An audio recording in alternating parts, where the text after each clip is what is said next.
जय हिंद दोस्तों, नमस्कार। मैं प्रमोद अरोड़ा आप सभी का स्वागत करता हूं रोजगार विद प्रमोद यूट्यूब चैनल पर। दोस्तों, जैसा कि आप सभी लोग जानते हैं, हम लोग यूपी पुलिस के लिए मैथ का प्रैक्टिस कर रहे हैं, जिसमें आज का जो हमारा प्रैक्टिस सेट है ये प्रैक्टिस सेट नंबर 5 है। तो इसके पहले हम लोग 4 प्रैक्टिस सेट कवर कर चुके हैं। आप लोगों ने नहीं देखा है तो ज़रूर देख लीजिएगा आप लोग, बहुत ही बेहतरीन है दोस्तों। जैसा पेपर में आने वाला क्वेश्चन है वैसा ही हमने क्वेश्चन यहाँ पर सेलेक्ट किया है।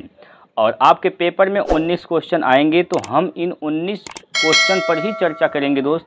19 में 19 नंबर हमें लाना है, कैसे लाना है इस पर हम लोग यहाँ पर, इसलिए यहाँ पर प्रैक्टिस हम लोग कर रहे हैं। ठीक है, तो एग्ज़ाम भी आपका आ गया है, डेट तो आ गया है, आप लोग जानते हैं 23, 24, 25, 30, 31 अगस्त से स्टार्ट होने वाला है। ठीक है भाई, 5 दिन तक पेपर चलने वाला है। तो आप लोग अगर अभी तक सोए हैं प्यारे साथियों तो जल्दी से आप लोग जागिए भाई आप, क्योंकि ये जो मौका मिला है दोस्त ये फिर आपको जीवन में कभी मौका नहीं मिलेगा। कुछ तो ऐसे भी होंगे जिनके लिए यह लास्ट अटेम्प्ट है प्यारे साथियों।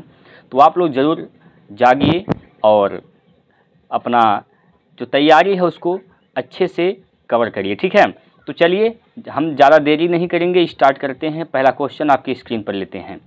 पहला क्वेश्चन आपकी स्क्रीन पर लेते हैं और बताएंगे दोस्त इस प्रश्न का उत्तर क्या है। इस प्रश्न का सही उत्तर क्या है आप लोग हमें कमेंट करके तुरंत बताएंगे। जल्दी से जितना जल्दी हो सके दोस्तों प्रयास करिए फास्ट लगाने का। देखिए यहाँ पर क्या बोला गया इस प्रश्न में, यदि 2 घनों के आयतनों का अनुपात 27/64 है तो उनके कुल पृष्ठीय क्षेत्रफलों का अनुपात कितना है। देखिए दोस्त, घन का आयतन क्या होता है, a का क्यूब होता है। ठीक है, a का क्यूब ये आयतन होता है। तो आयतन का यहाँ पर क्या दिया है, यहाँ पर आयतन का यहाँ पर इसको एक घन को a मानते हैं साइड और दूसरे घन को b मान लेते हैं। यहाँ पर आयतन दे रखा है, यहाँ पर a का क्यूब और b का क्यूब का मान क्या दिया है, यहाँ पर 27 संबंधी यहाँ पर दोस्तों 64 दे रखा है। 27 संबंधी क्या दे रखा है, तो 64 दे रखा है। ठीक है, 27 संबंधी 64 दे रखा है। आप यहाँ से a और b का मान निकाल लेंगे, यानी दोनों घनों की भुजाएं निकाल लेंगे, साइड निकाल लेंगे, तो क्या हो जाएगा, यह क्यूब रूट में हो जाएगा। तो दोस्तों क्यूब रूट निकाल देंगे इसका 27 और फिर इसका 64। ठीक है, क्यूब रूट निकालेंगे। ठीक, तो 27 का क्यूब रूट निकालिएगा तो क्या हो जाएगा 3 और 64 का क्या हो जाएगा 4 चौको 16 चौको 64 यानी 4। ए की साइड क्या हो गई 3, बी की साइड क्या हो गई 4 हो गई। आपसे क्या पूछा है, इनके कुल पृष्ठीय क्षेत्रफलों का अनुपात बताइए। तो कुल पृष्ठीय क्षेत्रफल का अनुपात क्या होता है, कुल पृष्ठीय क्षेत्रफल, घन का कुल पृष्ठीय क्षेत्रफल होता है 6a स्क्वायर, 6a स्क्वायर। ठीक है, 6a स्क्वायर संबंधी 6b स्क्वायर कर देंगे। ठीक, अभी देखिए ये 6 से 6 तो कट ही जाना है। अब a स्क्वायर संबंधी b स्क्वायर का मान निकालना है। a का मान क्या है, यहाँ से देखिए आप, a का मान यहाँ पर 3 है, b का मान क्या है 4 अनुपात है। तो इनका स्क्वायर कर देंगे दोस्तों, तो क्या हो जाएगा 3 3 9, 4 चौको 16 यानी 9 संबंधी 16 इसका बिल्कुल सही उत्तर हो जाएगा। 9 संबंधी 16 दोस्तों इसका राइट आंसर है ऑप्शन नंबर 3। फटाफट दोस्तों आप सभी लोग कॉपी कर लेंगे, जल्दी से फटाफट आप सभी लोग कॉपी कर लेंगे। 9 संबंधी 16 इसका बिल्कुल सही उत्तर है। कोई समस्या हो तो पूछ सकते हैं, अगर समझने में दिक्कत है दोस्तों तो एक बार आप लोग हमें कमेंट करके पूछ सकते हैं, कोई इशू नहीं है। फटाफट दोस्त कॉपी करें आप लोग। आगे चलते हैं अगले क्वेश्चन पर। देखिएगा अगला प्रश्न आपकी स्क्रीन पर है, यहाँ पर प्रश्न नंबर 2। चलिए भाई देखिए प्रश्न नंबर 2 यहाँ पर दे रखा है, पारस 40% कार्य को 8 दिनों में पूरा कर सकते हैं, जबकि दीप्ति और पारस एक साथ एक दिन में 10% काम पूरा कर सकते हैं। ठीक है, कार्य को पूरा करने के लिए अकेले दीप्ति द्वारा लिया गया समय ज्ञात कीजिए। ठीक है भाई, देखिएगा यहाँ से समझने का प्रयास करिए। पारस जो है वह 40% काम को कितने दिन में कर सकता है, 8 दिन में। तो 8 दिन में वह काम कर सकता है कितने दिन में, यहाँ पर 40% काम कर सकता है 8 दिन में। 40% का मतलब क्या होता है दोस्तों, तो 40% का मतलब देखिए 20% का मतलब 1/5 होता है, तो 40% का मतलब 2/5 हो जाएगा। 2/5 भाग काम को पारस कर सकता है 8 दिन में, तो एक काम को कितने दिन में कर देगा? 2 से काटेंगे, 2 चौको 8, एक काम को दोस्तों वह एक काम को कितने दिन में कर देगा? तो 5 चौको 20, 20 दिन में। एक काम को पारस जो है वह 20 दिन में कर देगा, ठीक है। एक काम को पारस कितने दिन में करेगा? 20 दिन में। ये पारस के लिए है। लेकिन यहीं पर बोला है पारस और दीप्ति, पारस और दीप्ति। पारस और दीप्ति के लिए यहाँ पर कंडीशन बोला गया है कि 10% काम यानी 1/10 काम को वो कितने दिन में कर सकते हैं? 1 दिन में कर सकते हैं। तो एक काम को कितने दिन में कर देंगे? 10 का गुना कर देंगे 1 में, तो 10 दिन। एक काम को 10 दिन में पूरा कर देंगे, ठीक है। तो पूछा है कार्य को पूरा करने के लिए अकेले दीप्ति द्वारा लिया गया समय बताइए। तो देखिए निकाल दीजिए यहाँ से। देखिए यहाँ पर क्या करिएगा आप? पारस, अब पारस प्लस दीप्ति, पारस प्लस दीप्ति, ठीक है। पारस अकेले 20 दिन में काम कर सकता है। पारस और दीप्ति जब मिलकर काम करते हैं तो 10 दिन का समय लेते हैं। दोनों का लघुत्तम निकाल देंगे आप। दोनों का लघुत्तम क्या हो जाएगा दोस्तों? 20 हो जाएगा। 20 एक कम 20 और 10 दूना 20, ठीक है। पारस की क्षमता क्या है? 1। पारस और दीप्ति की क्षमता क्या है? 2। पारस का क्षमता अकेले 1 है, तो पारस और दीप्ति की 2 है, तो इसका मतलब दीप्ति की क्षमता क्या है दोस्तों? दीप्ति की क्षमता यहाँ पर क्या हो जाएगी? 1 हो जाएगा। यानी ये 20 काम को दीप्ति अकेले करेगी 1 की क्षमता से, तो 1 से भाग कर देंगे तो कितने दिन का समय लग जाएगा दोस्तों? 20 दिन का समय लगेगा। 20 दिन इसका राइट आंसर है ऑप्शन नंबर 4। 20 दिन में दीप्ति अकेले इस काम को पूरा कर देगी। कोई समस्या है बताइए। फटाफट दोस्त आप लोग कॉपी करते रहें दोस्त, फटाफट आप सभी लोग कॉपी करते रहें, ठीक है। आगे हम लोग चल रहे हैं अगले क्वेश्चन की ओर, और अगला प्रश्न आपकी स्क्रीन पर इस प्रकार से दिया गया है। अगला प्रश्न आपके स्क्रीन पर दिया गया है दोस्तों, यदि 8 अंकों की संख्या 4 9 x 7 1 9 y 2 88 से विभाज्य है, तो 5x प्लस 2y का मान न्यूनतम संभावित मान क्या है? देखिए दोस्त यहाँ पर क्या दिया है? यहाँ पर जो 88 लिखा हुआ है दोस्तों, 88 जो लिखा हुआ है, 88 से विभाज्यता का नियम आप नहीं जानते हैं ना हम जानते हैं, लेकिन आप यहाँ पर देख रहे हैं 88 में 11 गुना 8 लिखा हुआ है। 88 को क्या लिख सकते हैं? 11 गुना 8 लिख सकते हैं। मतलब यह हुआ कि ये जो संख्या दिया गया है यह 8 से और 11 से अगर कट गया तो यह 88 से भी कट जाएगा। तो 8 के विभाज्यता का नियम क्या कहता है? लास्ट के 3 अंक अगर 8 से विभाज्य हैं तो वह है पूरी संख्या 8 से कट जाती है। ये सब विभाज्यता के नियम है। तो यहाँ पर लास्ट में क्या है? यहाँ पर 9y2 है। अगर आप y का मान अगर आप y का मान यहाँ पर 5 ले लेते हैं, 5 लेंगे, ठीक है, तो ये पूरी की पूरी संख्या 8 से विभाजित हो जाएगी। तो यहाँ पर यक्ष का मान 11 से कटने के लिए आपको यक्ष का मान क्या लेना पड़ेगा? यहाँ पर 6 लेना पड़ेगा, ठीक है। एक कंडीशन ये हो गया। अगर आप चाहें तो y का मान दोस्तों यहाँ पर 9 ले लेंगे, तब पर भी ये 8 से कटेगा, और यक्ष का मान जब आप यहाँ पर 2 ले लेंगे तो यह 11 से भी विभाज्य हो जाएगा, मतलब 88 से पूरी पूरी कट जाएगी। 2 कंडीशन इसके बन रहे हैं। आपसे क्या पूछा है? 5x प्लस 2y का न्यूनतम संभावित मान। तो यहाँ पर मान रख दीजिए आप 5x की जगह क्या रखना है? आपको 6 रखना है, प्लस 2 y की जगह आपको क्या लिखना है? यहाँ पर 5 रखना है। तो 5 6 30, 5 9 10, 30 10 40। ये क्या हो गया दोस्तों? एक तो मान इसका 40 आ सकता है, और दूसरा मान क्या आ सकता है? 5x का मान आप 2 ले लीजिए, प्लस 2 गुना y का मान 6 ले लीजिए। तो 5 दूनी 10 और 6 दूनी 12, 5 दूनी सॉरी यहाँ पर 9 लेना पड़ेगा ना, यहाँ पर y का मान 9 लेना पड़ेगा दोस्तों, ठीक है। यहाँ पर क्या लेना है? 6 नहीं 9, ठीक है, ये 9 है। तो 5 दूनी 10, 9 दूनी 18, 18 और 10 क्या हो जाएगा दोस्त? 18 और 10 यहाँ पर 28 हो जाएगा, 28 हो जाएगा, 28 हो जाएगा। आपसे क्या पूछा है? न्यूनतम संभावित मान। तो 40 तो अधिकतम हो गया, तो न्यूनतम क्या हो जाएगा? यहाँ पर 28। न्यूनतम क्या हो जाएगा? 28। तो इसका राइट आंसर क्या है दोस्तों? 28। ऑप्शन नंबर 4 इसका बिल्कुल सही उत्तर है। फटाफट दोस्तों आप लोग कॉपी कर लें, जल्दी से आप लोग कॉपी कर लें, और बता दीजिए कोई समस्या है तो। अगर कहीं समझने में कोई दिक्कत परेशानी है तो बता दीजिए।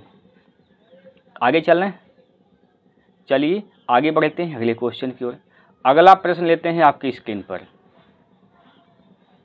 देखिएगा। अगला प्रश्न है, एक व्यक्ति की आयु उसके पुत्र की आयु की 4 गुनी है। 6 वर्ष बाद उस व्यक्ति की आयु उसके पुत्र की आयु की 3 गुनी हो जाएगी। उसकी वर्तमान आयु का योग है। चलिए भाई, दो लोग हैं, एक व्यक्ति है, एक मैन है, पुरुष है, और इसका एक पुत्र है। ठीक है, जो व्यक्ति है उसके पुत्र की आयु जो है, व्यक्ति की आयु उसके पुत्र की आयु की क्या है, 4 गुनी है। अगर पुत्र 1 है तो व्यक्ति कितना है, 4 गुना है। 6 वर्ष बाद की बात कर रहा है, 6 वर्ष बाद, तो 6 वर्ष ये भी बड़ा होगा और 6 वर्ष ये भी बड़ा होगा। 6 वर्ष बाद क्या हो जा रहा है, व्यक्ति उस पुत्र की आयु की 3 गुनी हो जा रही है। यानी व्यक्ति अगर पुत्र जो है 1 हो रहा है अनुपात, तो व्यक्ति कितना हो गया, 3 अनुपात हो गया। यहाँ पर लगा देंगे लड़ाई कॉन्सेप्ट। क्या होता है देखिएगा, 1 का गुना 4 में करिएगा, 3 का गुना 1 में करिए। 4 एकम 4, 3 एकम 3, दोनों का अंतर क्या हो जाएगा, 4 3 का अंतर 1। 1 अनुपात बराबर क्या हो जाएगा यहाँ पर, अब देखिए 3 और 1 का अंतर क्या हो जाएगा दोस्तों, जब ये वर्ष समान है, 6 6 बराबर है, तो इन दोनों का अंतर निकाल दीजिए। तो 3 और 1 का अंतर 2, 2 का गुना 6 में कर दीजिए, 12 हो जाएगा। 2 का गुना 6 में कर देंगे तो क्या हो जाएगा दोस्त, 12 हो जाएगा। उनकी वर्तमान आयु का योग पूछा है। उनकी वर्तमान आयु का योग क्या हो जाएगा, 4 + 1 यानी 5 अनुपात। 5 अनुपात का मान निकालना है। 1 का मान 12 है तो 5 का मान क्या हो जाएगा, 12 × 25 = 60। 12 पंजे दोस्तों 60 वर्ष। ठीक है, उनकी वर्तमान आयु का अनुपात क्या हो जाएगा प्यारे साथियों, 60 वर्ष हो जाएगा। इसमें कोई दिक्कत नहीं आनी चाहिए। चलिए कॉपी करिए दोस्तों, जल्दी से आप लोग इसको नोट करिए फटाफट। चलिए आगे चल रहे हैं, अगला क्वेश्चन देखिए। अगला प्रश्न देखिए, एक समद्विबाहु त्रिभुज में तीसरी भुजा बराबर भुजाओं से 60 सेंटीमीटर कम है। यदि परिमाप 3.6 मीटर है, तब त्रिभुज की तीसरी भुजा ज्ञात कीजिए। एक त्रिभुज इस प्रकार से है दोस्तों, एक त्रिभुज इस प्रकार से है। एक ऐसा त्रिभुज है, समद्विबाहु त्रिभुज है। अगर इसका साइड ए मानते हैं, इसका भी साइड ए मानते हैं, तो इसका साइड हम बी मानेंगे, क्योंकि 2 ही भुजाएं क्या हैं, इसके बराबर हैं। ठीक है, तीसरी भुजा बराबर भुजाओं से 60 सेंटीमीटर क्या है, कम है। तीसरी भुजा जो है, ये जो बराबर भुजाएं हैं, इससे 60 सेंटीमीटर क्या है दोस्तों, कम है। तो अगर हम इसको ए माने हैं, तो इस बी को क्या मान लेंगे हम, बी क्या हो जाएगा, सपोज डैट मान लीजिए आप इसको यक्स मान लेते हैं, इसको यक्स मान लेते हैं, तो हाई वाला क्या हो जाएगा, यह 60 सेंटीमीटर कम हो जाएगा, यानी यक्स - 0.6 मीटर होगा दोस्तों, मीटर में। ठीक है, 0.6 मीटर हो जाएगा। इसमें कोई दिक्कत की बात नहीं है, बताइए, इसमें कोई दिक्कत की बात नहीं। तो हमने यहाँ पर यक्स नहीं माना है, हमने ए मान लिया है। ठीक है, ये 2 भुजाएं बराबर हैं, तो यहाँ पर जो तीसरी भुजा है, इसको हम मान लेंगे क्या चीज़, इसको मान लिया जाएगा a - 0.6 मीटर। कोई दिक्कत की बात नहीं है। तीनों भुजाओं का जो परिमाप होता है, तीनों भुजाओं का योग होता है, यानी a + a + a 3a minus का 0.6, ये किसके बराबर है, तो 3.6 के यहाँ पर क्या है दोस्तों, 3.6 के यहाँ पर बराबर है। इसको इधर लेकर आइएगा, इसको इधर लेकर आएंगे तो 3a बराबर हो जाएगा दोस्तों, 3a ये जुट जाएगा, तो क्या हो जाएगा, 6 6 12 यानी 4.2 हो जाएगा। 3 से भाग दे देंगे यहाँ पर, 3 एकम 3, 3 चौको 12 हो जाएगा यहाँ पर। ठीक है, तो यहाँ से आप देखिएगा a का मान क्या आ गया दोस्त, a का मान आ गया यहाँ पर 1.4, a का मान 1.4 आ गया। तीसरी भुजा पूछा है, तीसरी भुजा यही है, तो a की जगह क्या रख देंगे, 1.4 घटा देंगे यहाँ पर, 1.4 - 0.6, यानी 14 में से 6 घटाइए तो 8 बचेगा, यानी 10.8 इसका राइट आंसर हो जाएगा, 10.8 मीटर। ठीक है, 10.8 मीटर इसका राइट आंसर है, यानी ऑप्शन नंबर 2। ऑप्शन नंबर यहाँ पर 2 इसका बिल्कुल सही उत्तर है दोस्तों। चलिए कॉपी करते रहिए दोस्तों, आप लोग कॉपी करते रहिए फटाफट। कोई दिक्कत है इसमें बताइए, समझने में अगर कहीं दिक्कत है तो बताइए। देखिए दोस्तों, हम बहुत स्लो चल रहे हैं या तेज़ चल रहे हैं, आप लोग कमेंट करके बताइए। स्लो है कि तेज़ है, स्लो है कि तेज़ है दोस्तों, कमेंट करके बताइए। क्या इसे फास्ट चलना है या ठीक है? स्पीड बताइए आप लोग, ठीक है या फास्ट चलें, बताइए स्पीड ठीक है या फास्ट चलें दोस्त। चलिए अगला प्रश्न लेते हैं। अगला प्रश्न है दोस्तों यहाँ पर आपके सामने, या गौर करेंगे यहाँ पर। चलिए भाई, यहाँ पर थोड़ा सा यहाँ पर देखेंगे, यहाँ पर बार है, ठीक है, यहाँ पर बार है, यहाँ पर बार दिया गया है दोस्तों। अब इसको सरल करना है तो हल कर दीजिए आप लोग। तो इसका आंसर आप लोग कमेंट बॉक्स में दीजिएगा। सबसे पहले बार ब्रैकेट को तोड़ते हैं, सबसे पहले किस ब्रैकेट को तोड़ते हैं? तो बार ब्रैकेट को तोड़ते हैं। इसका आंसर आप सभी लोग कमेंट बॉक्स में बताएंगे, ठीक है। चलिए आगे चलें, अगला प्रश्न।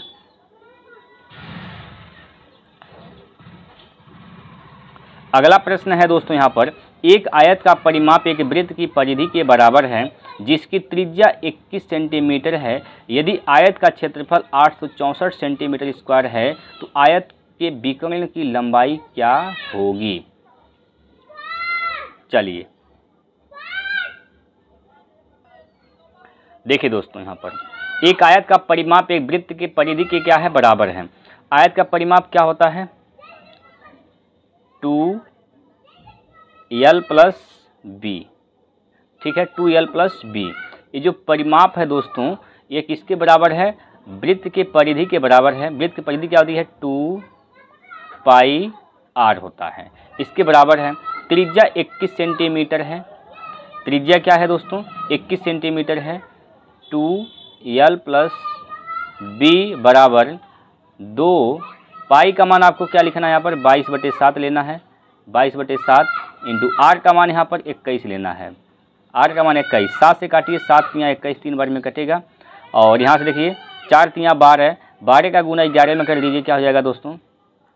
ये 22 में 44, 44 का गुना 3 में कर दीजिए, 4 तियाँ 12,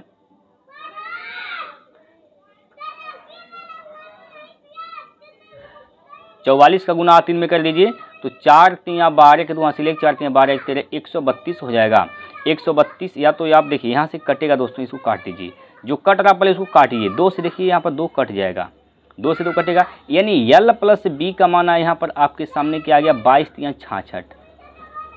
l प्लस बी का मान क्या आ गया दोस्तों? 22 तियाँ क्या होता है? 66 होता है। l प्लस बी का मान 66 आ गया दोस्त। जब l प्लस बी का मान 66 आ गया है तो आपसे क्या पूछा? आयत का विकर्ण नहीं तो पूछा है। आयत का विकर्ण कैसे निकालेंगे? देखिएगा, यह एक आयत है, इसकी साइड अगर l है, लंबाई l है, तो चौड़ाई क्या है इसका? b है। विकर्ण क्या होता है? ये विकर्ण होता है, ठीक है। अब ये पाइथागोरस प्रमेय बनने यहाँ पर लगाएंगे, समकोण त्रिभुज बन रहा है, पाइथागोरस प्रमेय यहाँ पर लगा देंगे। पाइथागोरस प्रमेय लगाएंगे तो ये विकर्ण क्या हो जाएगा? विकर्ण क्या होगा? देखिए ये कर्ण का काम कर रहा है, कर्ण का स्क्वायर बराबर होता है लंब का स्क्वायर प्लस आधार का स्क्वायर, ठीक है। यानी इसका विकर्ण क्या हो जाएगा दोस्तों? तो इसका विकर्ण हो जाएगा, देखिए यहाँ पर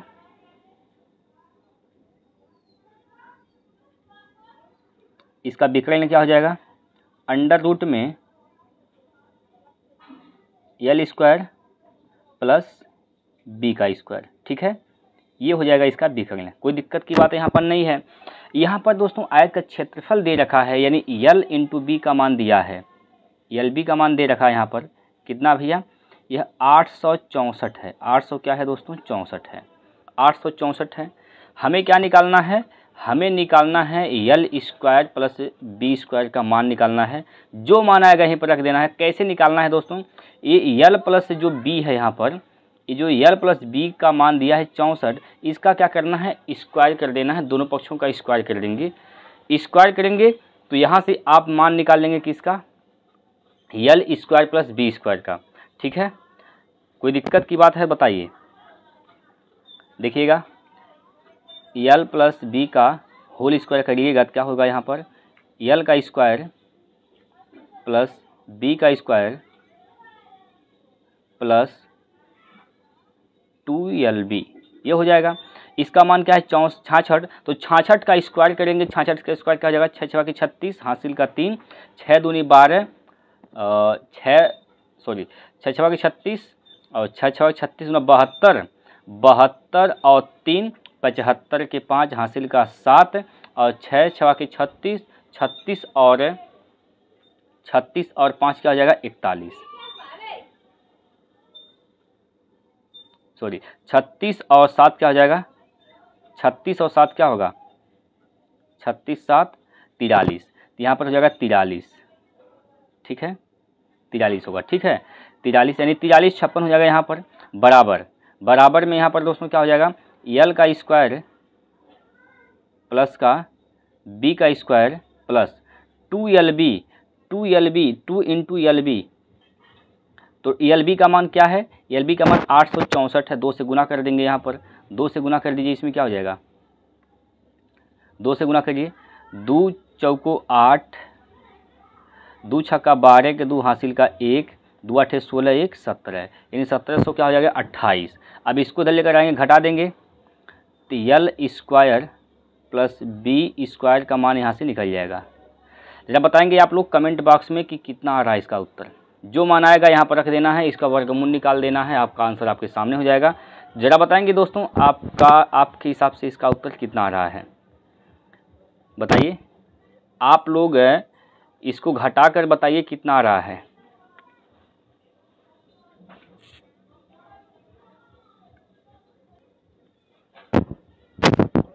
इसका उत्तर क्या होगा दोस्तों आप लोग बता दीजिए जल्दी से, इसका उत्तर क्या आएगा आप लोग कमेंट बॉक्स में जल्दी से बता दीजिए। चलिए हम आगे चलते हैं, इतना तो आप लोग कर ही लेंगे, कोई दिक्कत की बात नहीं है, इसमें कोई परेशानी नहीं होनी चाहिए दोस्तों, आप लोगों को बेहतरीन तरीके से समझ में आ गया है, कोई इश्यू नहीं आनी चाहिए आप लोगों को, ठीक है। आगे हम बढ़ लेते हैं अगले क्वेश्चन की ओर, और अगला प्रश्न देखिए बहुत ही लाजवाब प्रश्न है दोस्तों आपकी स्क्रीन पर, बहुत ही लाजवाब प्रश्न आपकी स्क्रीन पर है, और ये प्रश्न दोस्तों बहुत ही इम्पॉर्टेंट होते हैं औसत के। ऐसे प्रश्न जब आते हैं पेपर में तो समझिए 1 नंबर पक्के करके चले जाते हैं। देखिएगा क्या पूछा गया यहाँ पर, पहले नंबर प्रश्न को पढ़ लीजिए। एक बल्लेबाज 18वीं पारी में 79 रन बनाता है और इस प्रकार उसके औसत में 2 की वृद्धि होती है। 18वीं पारी के बाद उसका औसत ज्ञात कीजिए। 18वीं पारी के बाद उसका औसत क्या होगा, यह आपसे पूछा गया है। हम यहाँ पर मान लेते हैं कि 17वीं पारी तक का जो उसका औसत था उसको हम मान लेते हैं कितना था, यक्स था। 17वीं तक की पारी का उसका औसत क्या था, यक्स था। लेकिन जब ही उसने 18वीं पारी खेला 79 रन इसने बना दिया, ठीक है 79 रन बनाया। 17वीं पारी तक का रन क्या हो जाएगा, 17 पारी है, यक्स औसत था, इतना रन हुआ। 18वीं पारी जो खेला 79 रन इसने मार दिया, यह 18वीं पारी तक का टोटल रन है।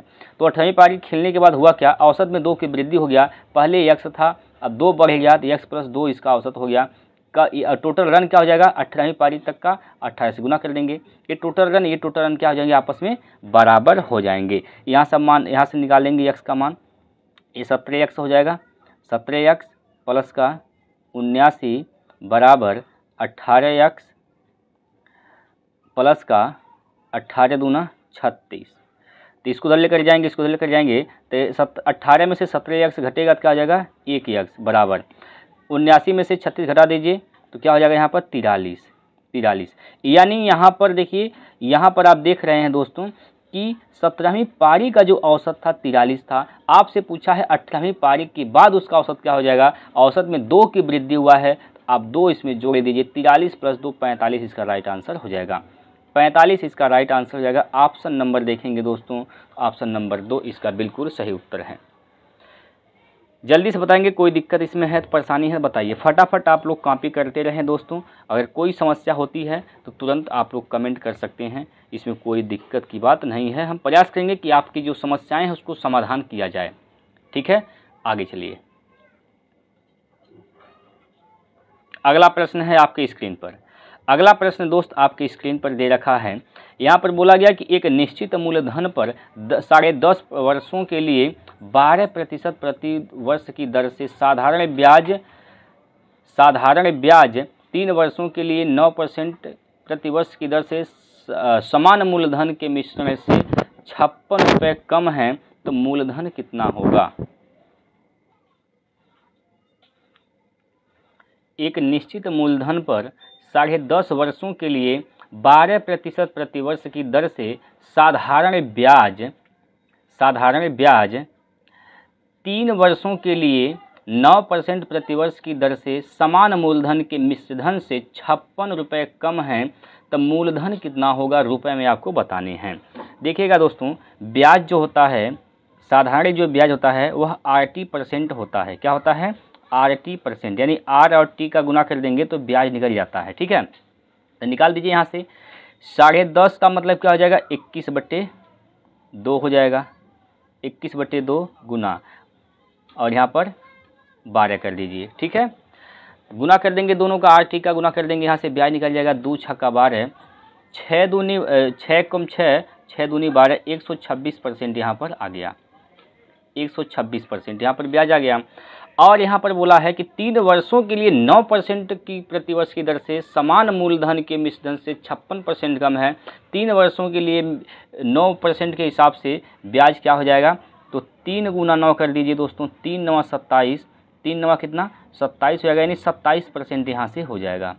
ये क्या है? ब्याज है। लेकिन मिश्रधन क्या हो जाएगा? 127 हो जाएगा, क्योंकि मूलधन क्या होता है? 100%, मूलधन प्लस ब्याज क्या होता है? मिश्रधन होता है। 100 + 27 127% यहाँ पर ये हो गया।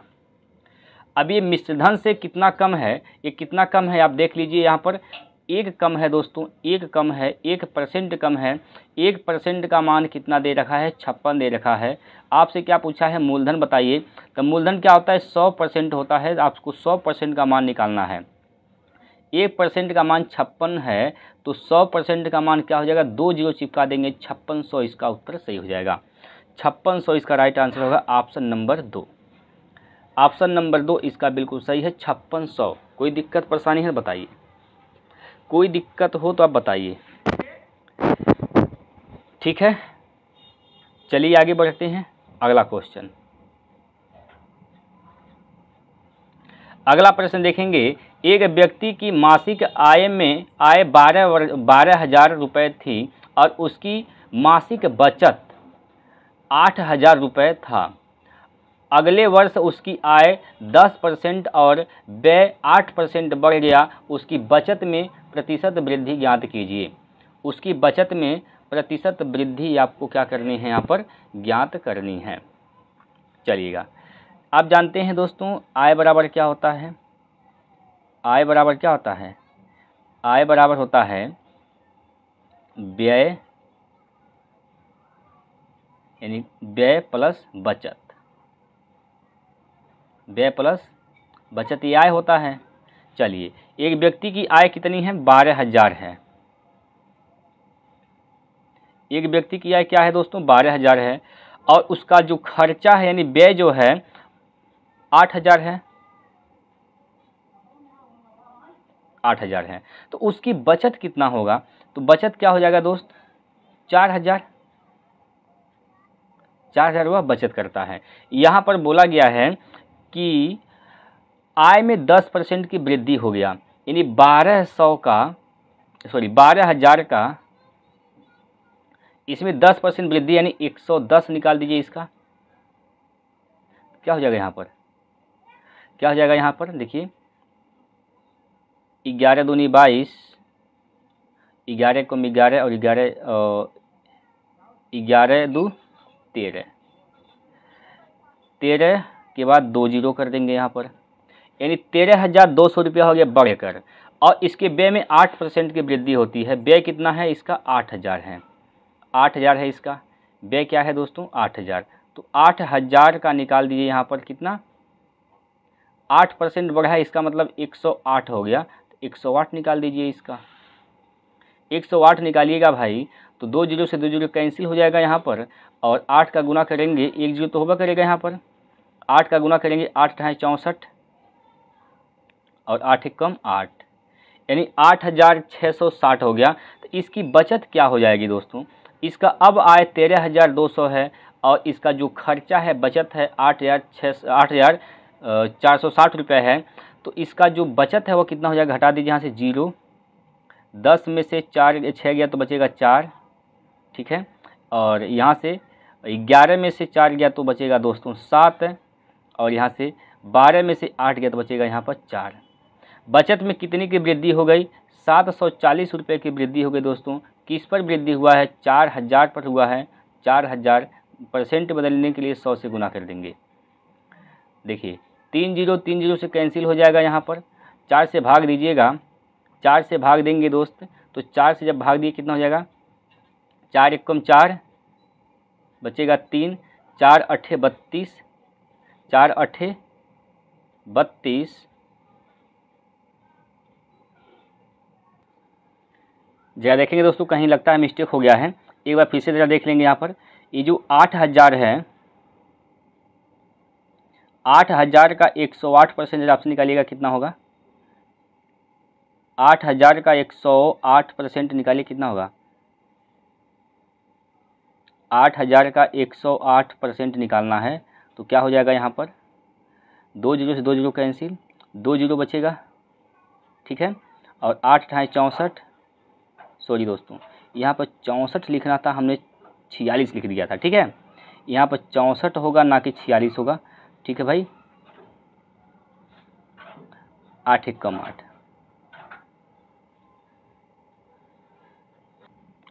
यहाँ पर 1 0 होगा, ठीक है।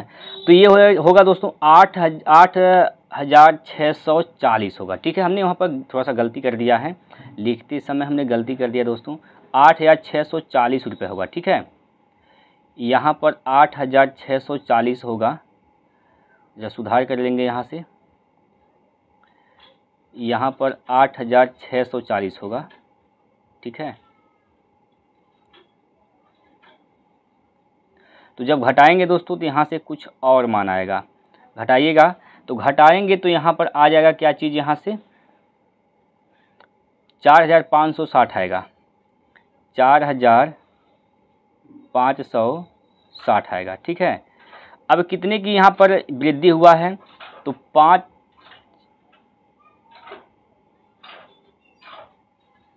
यहाँ पर दोस्तों वृद्धि कितने का हो गया, तो यहाँ से आप देखिए 560 का वृद्धि हो रहा है, 560 का वृद्धि हो रहा है किस पर, 4,000 पर, गुना 100 कर देंगे, ठीक है। अब देखिए यहाँ से 3 0 से 3 0 कैंसिल हो जाएगा, 4 से भाग दीजिएगा तो 4 एकम 4, 4 चौको 16, यानी 14% इसका उत्तर हो जाएगा। कितना होगा दोस्तों, 14%। 14% इसका राइट आंसर है ऑप्शन नंबर 2। ऑप्शन नंबर 2 दोस्तों इसका सही उत्तर है 14%, ठीक है भाई। बताइए, आगे चलते हैं अगले क्वेश्चन की ओर।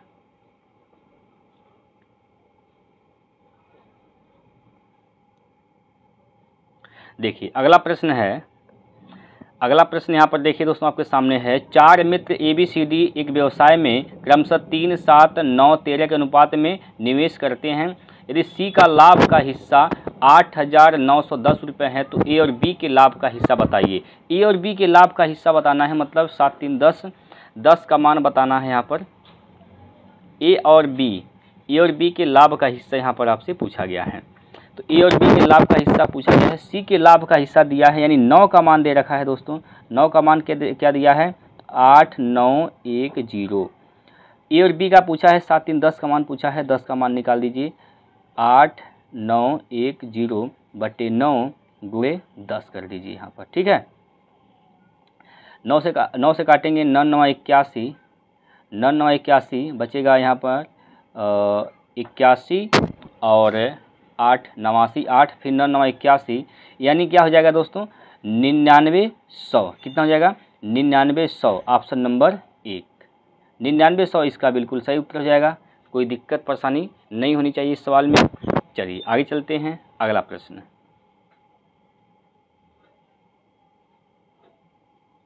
अगला प्रश्न देखिए आपकी स्क्रीन पर है।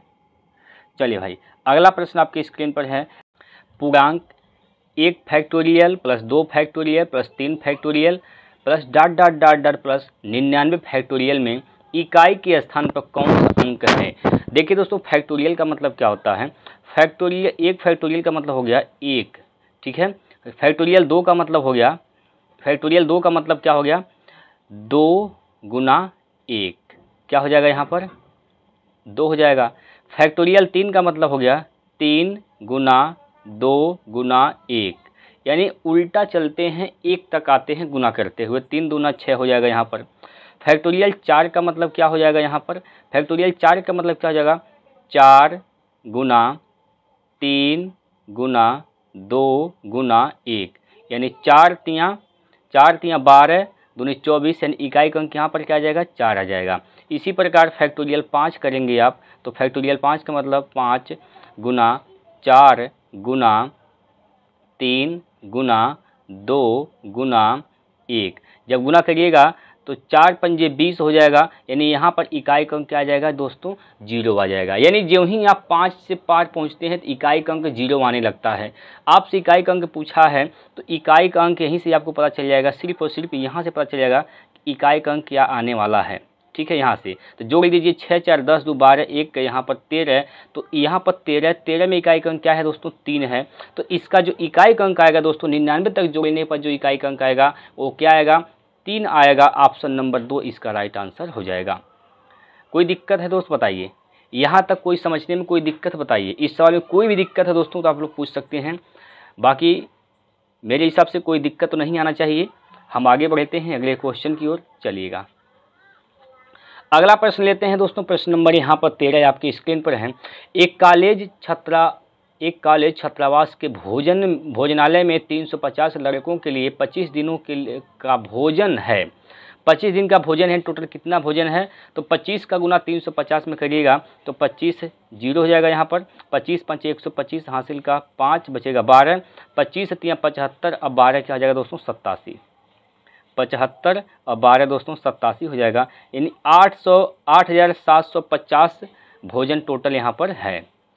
अब आगे बोला गया है यहाँ पर 10 दिनों के बाद कुछ लड़कों को दूसरे छात्रावास में स्थानांतरित किया गया, तो 10 दिन के बाद यानी 10 दिन तक तो भोजन किए हैं लोग, 350 व्यक्ति मिलकर 10 दिन तक भोजन किए हैं, तो टोटल कितना भोजन कर लिए 3500, गुना कर देंगे 10 से 3500, टोटल 3500 भोजन कर लिए हैं। अब शेष भोजन बचा क्या है देख लीजिए यहाँ पर 0 5 2, यहाँ से क्या हो जाएगा 5, यानी 5250 भोजन अभी बचा है। अब 10 लड़के यहाँ से निकल गए हैं, टोटल 10 लड़के नहीं 10 दिन के बाद कुछ लड़के निकल गए हैं। 350 टोटल लड़के थे, मान लिए हम x लड़के निकल गए हैं, x लड़के निकल गए हैं। 350 में से दोस्तों 350 में से x को निकाल दीजिए यहाँ पर, तो इतने लड़के बचे हैं। अब ये जो लड़के बचे हैं ये भोजन करेंगे दोस्तों 21 दिन में।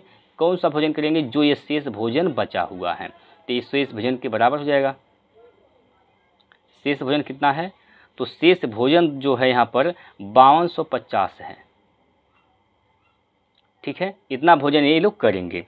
21 से काटिएगा, यहाँ पर 7 से काट दीजिए, 7 तियाँ 21, 7 से काटिएगा तो 7 से काटेंगे दोस्तों जब आप, तो यहाँ पर क्या हो जाएगा 7 से काटिए, 7 8 56 नहीं, 7 7 49, 7 5 35, फिर 3 से काटेंगे, 25 से 3 75, 250 बार में कैंसिल हो जाएगा, ठीक है। तो 350 माइनस x बराबर 250, x का मान निकालिएगा तो क्या हो जाएगा 350 में से 250 घटाएंगे तो हो जाएगा 100। यानी कितने लड़कों को स्थानांतरित किया गया है, 100 लड़कों को स्थानांतरित किया गया है दूसरे छात्रावास में। तो इसका उत्तर क्या हो जाएगा, ऑप्शन नंबर 4, ठीक। फटाफट आप लोग कॉपी करते रहें, फटाफट दोस्तों आप लोग कॉपी कर लें दोस्तों जल्दी से। चलिए अगला प्रश्न देखेंगे। अगला प्रश्न है यहाँ पर प्रश्न नंबर 14। प्रश्न नंबर 14 दोस्तों आपके स्क्रीन पर दिया गया है, एक बार देखेंगे। यदि 7x + y संबंधित 7x - y बराबर 7 संबंधित 3 है तो x संबंधित y का मान बताइए। 7x + y बटे 7x - वाई। ठीक है, क्या हो जाएगा यहाँ पर 7/3 हो जाएगा। तिरिया गुना करेंगे इसका इधर इसका इधर, तो 3 7 21 x plus 3y plus 7 7 49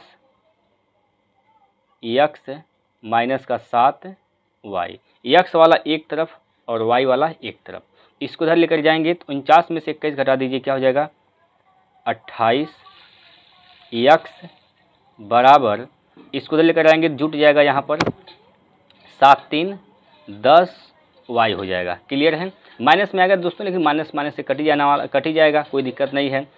x संबंधी y का मान निकालना है, x संबंधी y का मान निकालना है आपको, x संबंधी y। x का मान इधर वाला है 10 हो जाएगा, y का मान इधर 28 हो जाएगा, संबंधी 28।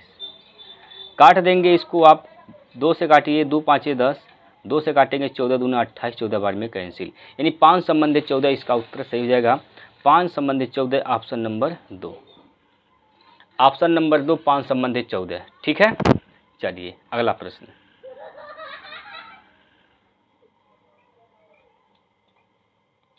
देखेंगे, एक अर्ध ग्लोब पर एक शंकु स्थापित है। यदि ग्लोब शंकु आधार त्रिज्या जो है, ग्लोब और शंकु के आधार की जो त्रिज्या r है, शंकु की ऊंचाई जो है h है, तो इस ठोस आकार का आयतन क्या होगा। देखिएगा इस प्रकार से है, एक यहाँ पर ग्लोब है इस प्रकार से, इस पे एक शंकु रखा गया है इस प्रकार से, तो ये ठोस आकृति बन गया। इसका आपसे पूछा है आयतन क्या होगा, तो इसका आयतन कैसे निकलिएगा भैया, चलिए इसका आयतन कैसे निकालिएगा। देखिए अर्धगोले का आयतन प्लस शंकु का आयतन, अर्धगोले का आयतन क्या हो जाएगा, अर्धगोले का आयतन अर्धगोले का आयतन क्या होता है दोस्तों, तो 2/3 पाई r क्यूब हो जाएगा, प्लस अब शंकु का आयतन इसमें जोड़ देंगे। शंकु का आयतन क्या होता है 1/3 पाई r स्क्वायर h। ठीक है, यहाँ से आप कॉमन ले लेंगे 1/3 पाई r स्क्वायर कॉमन ले लेंगे, तो यहाँ से बचेगा केवल और केवल 2r प्लस इधर बचेगा h। ठीक है, तो ये हो जाएगा इसका उत्तर, यानी क्या हो जाएगा यहाँ पर, इसका उत्तर क्या हो जाएगा पाई r स्क्वायर बट्टे 3 पाई r स्क्वायर बट्टे 3 पाई r स्क्वायर बट्टे 3 और कोष्टक में 2r plus h, 2r plus h। देखिए दोस्तों ऑप्शन नंबर 1 सही है, थोड़ा सा यहाँ पर ऑप्शन में मिस्टेक है, सुधार कर लेंगे। यहाँ पर क्या है, यहाँ पर क्या हो जाएगा पाई r स्क्वायर 3, ठीक है 2r प्लस का h, ये इसका उत्तर सही होगा दोस्तों। ऑप्शन में मिस्टेक था, सुधार कर लिया गया है। ऑप्शन में यही जो रहेगा दोस्तों सही है, कोई दिक्कत की बात नहीं है दोस्तों, समझ में आ गया होगा आपको, कोई दिक्कत की बात नहीं होनी चाहिए। और अगर समझ में नहीं आया है दोस्तों तो एक बार वीडियो को जरूर देख लीजिएगा फिर से। ठीक है, चलिए अगला प्रश्न देखिए।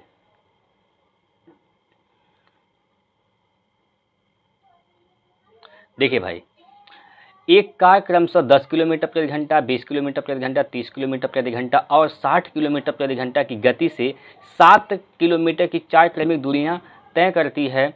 इस दूरी के दौरान इसकी औसत गति कितनी है। औसत गति निकालना है।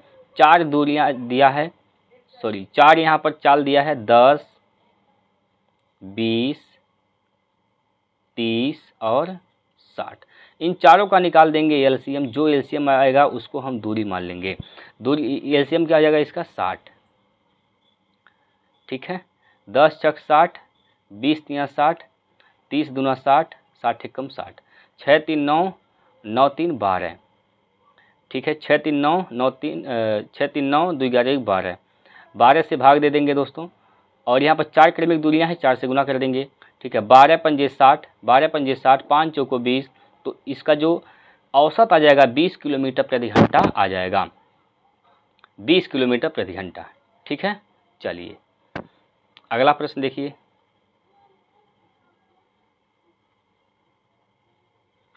अगला प्रश्न यहाँ पर है 12, 24 और 27 का चतुर्थ अनुपाती a और 36 के तृतीय अनुपात, ए और 36 के तृतीय अनुपाती समान है तो ए का मान बताइए।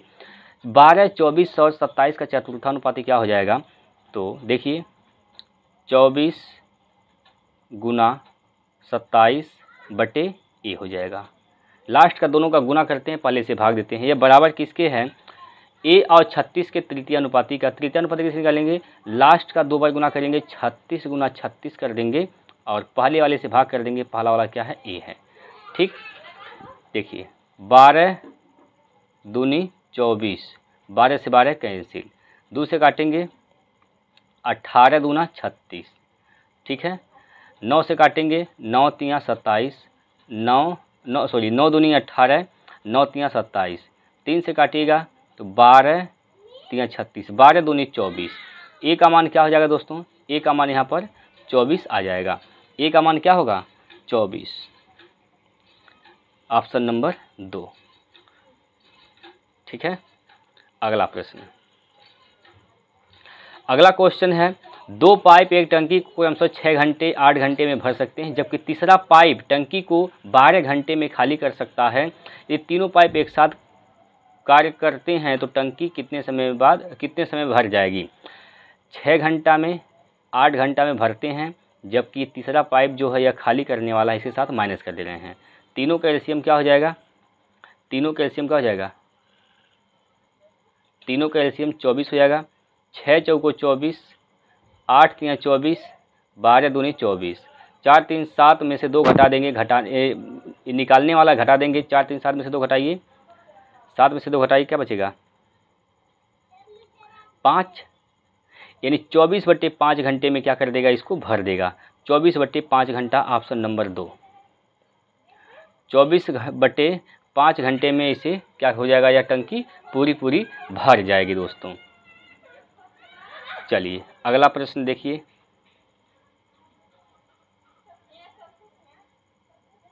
अगला प्रश्न है यहाँ पर, एक घड़ी का निर्धारित मूल्य 720 रुपये था। एक व्यक्ति ने लगातार 2 छूट देने के बाद घड़ी को 550.80 रुपये में खरीदा। यदि पहली छूट 10% थी तो दूसरी क्रमिक छूट का मूल्य बताइए। चलिए, इसका अंकित मूल्य क्या था दोस्तों? अंकित मूल्य 720 रुपये था। जो निर्धारित मूल्य था 720 रुपये था। अब इस पर छूट दिया गया। पहली छूट 10% यानी 90 में बेचा गया। दूसरी जो छूट है दोस्तों वह है 100 माइनस x परसेंट का छूट दिया गया, यानी बिका कितने में? 100 माइनस x परसेंट में, यानी 100 माइनस x बट्टे 100 में। लेकिन इसको खरीद लिया कितने में? बराबर है कितना में? 550.80 में खरीद लिया। ठीक है, अब यहाँ से आपको x का मान निकालना है, तो x का मान निकाल दीजिए। यहाँ पर 2 जीरो से यहाँ पर 2 जीरो पहले कैंसिल कर दें। ठीक है, और ये 2 जीरो से ये दशमलव क्या हो जाएगा? यहाँ पर ख़त्म हो जाएगा। ठीक है भाई, इसको आप काट दीजिए। 9 से काटेंगे तो 9 पंजे 45, 9 छक्का 54, 6 बार में जाएगा। 9 छक्का 54, एक बचा हो गया 10, 9 एक कम 9 बचेगा 1, 9 दूनी 18, इतना हो गया। फिर 9 से काटेंगे, 9 8 72, 9 से काटेंगे 9 छक्के 54, 54 और 7, 9 8 72। फिर 8 से काट देंगे दोस्तों, 8 छक 48, सॉरी